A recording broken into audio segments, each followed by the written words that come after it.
Bon, nous sommes le 12 décembre et les Gilets jaunes ont manifesté samedi. Un attentat a eu lieu à Strasbourg hier.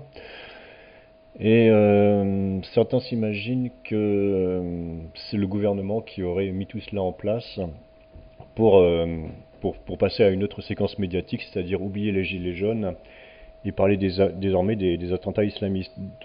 Pour mon opinion là-dessus, c'est que je pense que les coïncidences ça arrive, donc il est fort possible que cet attentat a été juste planifié par les terroristes et qu'il a eu lieu juste après l'allocution de Macron pour peut-être l'emmerder ou parce que c'est tombé comme ça. Quoi que l'en soit, je n'aime pas trop les complotistes, mais on peut aussi émettre cette hypothèse, ça serait que le pouvoir était au courant ou surveillait ce mec et a laissé un petit peu faire, disons, a fait en sorte que, bon, ben, généralement on les arrête, mais cette fois on va le laisser commettre son meurtre parce que ça peut arranger effectivement la bande à Macron. Euh, Concernant ces fameux gilets jaunes, bon, je sais pas trop ce qui va se passer ensuite.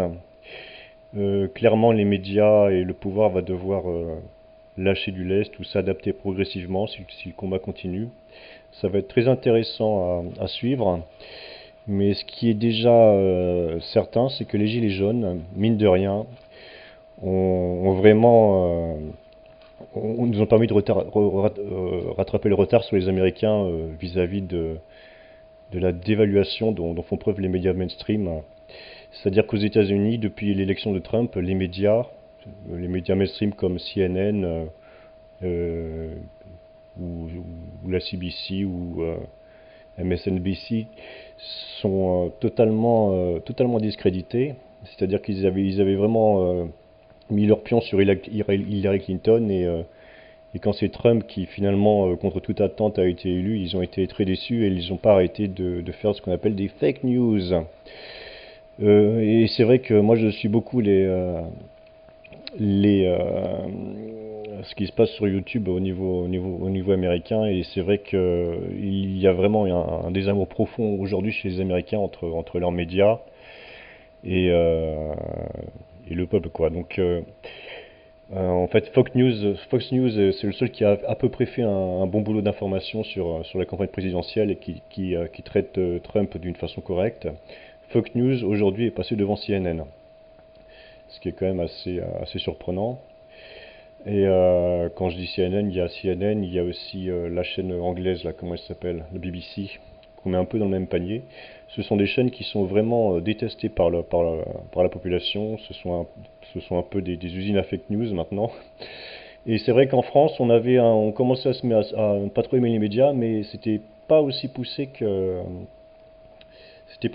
qu'en Amérique. Et là, je pense qu'avec les Gilets jaunes, il y a vraiment, j'ai vu les vidéos YouTube, il y a vraiment une haine incroyable, notamment à l'écart de BFM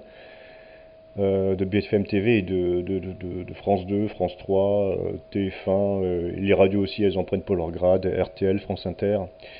Les médias français ont pris très cher avec cette affaire de Gilets jaunes et ils sont vraiment bien discrédités. Et je voyais un article qui disait que en fait 25% de la population écoute encore à peu près les médias, mais 75% du reste va s'informer ailleurs d'une façon non orthodoxe, disons. Donc je dis merci aux Gilets jaunes de nous avoir fait rattraper un peu de retard, parce que c'est vrai que les médias étaient vraiment devenus à la botte du pouvoir, quoi. Il y avait vraiment des conflits d'intérêts incroyables.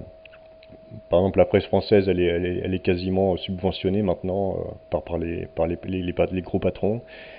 Et c'est bien que les gens se réveillent et aillent s'informer ailleurs que sur les médias classiques. Voilà, c'est ce que j'avais à dire, c'est tout.